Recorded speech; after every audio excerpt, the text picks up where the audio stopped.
Allah Subhanahu wa taala berfirman, "Wa'budullaha wa la tusyriku bihi syai'a wa bil walidaini ihsana."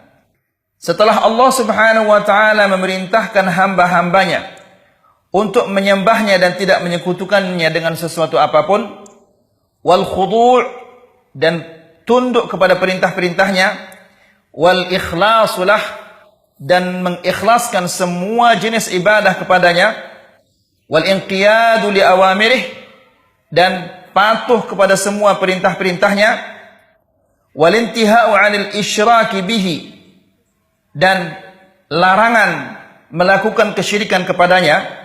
Setelah Allah Subhanahu wa taala memerintahkan perintah-perintah ini, atafa 'alaihi al-ihsanu ilal walidain. Maka setelah itu Allah Subhanahu wa taala menyebutkan, memerintahkan kita agar kita berbuat baik kepada kedua orang tua.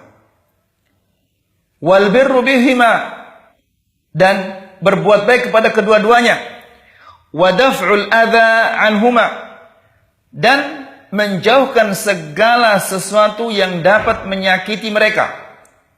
Inilah namanya orang berbakti kepada kedua orang tua, yaitu mendatangkan segala kebaikan, baik itu kebaikan di dunia maupun di akhirat untuk kedua orang tuanya, dan menjauhkan segala sesuatu yang dapat mendatangkan kejelekan-kejelekan untuk kedua orang tuanya, baik di dunia dan di akhirat.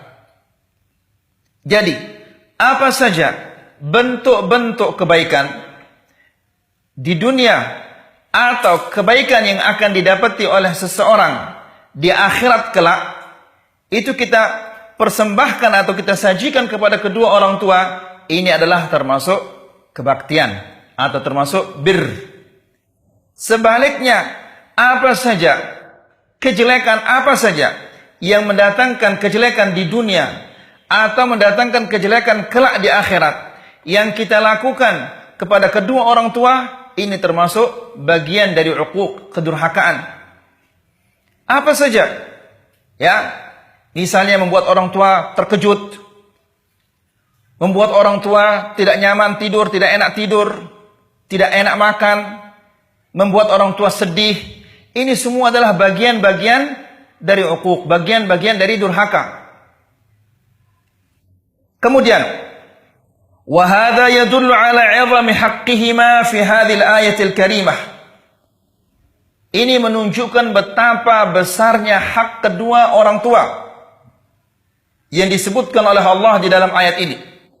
Jadi ikhwani fid din azakumullah, meskipun kita ini adalah kini sudah menjadi orang tua, dahulu kita adalah anak-anak. Dan mungkin di masa kita menjadi anak-anak, banyak sekali hal-hal yang kita lakukan yang dapat membuat orang tua menjadi sedih, dapat membuat orang tua menjadi kecewa, dapat membuat orang tua menjadi marah. Semua itu adalah bagian daripada durhaka kepada kedua orang tua. Maka hendaklah kita taubat kepada Allah Subhanahu wa taala atas dosa-dosa kita yang telah lalu, karena ini semua akan dipertanyakan oleh Allah Subhanahu wa taala. Ikhwani fid din azakumullah, Rasulullah sallallahu alaihi wasallam mengatakan, tidak ada dosa yang disegerakan di dunia sebelum di akhirat seperti durhaka kepada kedua orang tua.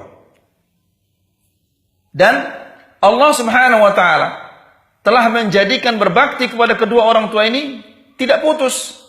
Meskipun orang tua kita tidak ada, telah meninggal dunia, namun berbakti kepada mereka itu tidak putus. Kita masih punya kewajiban untuk mendoakan mereka, berbuat baik kepada saudara-saudaranya, berbuat baik kepada teman-temannya, bersedekah untuk mereka. Ya, ini adalah bentuk-bentuk berbakti kepada kedua orang tua yang sudah meninggal dunia.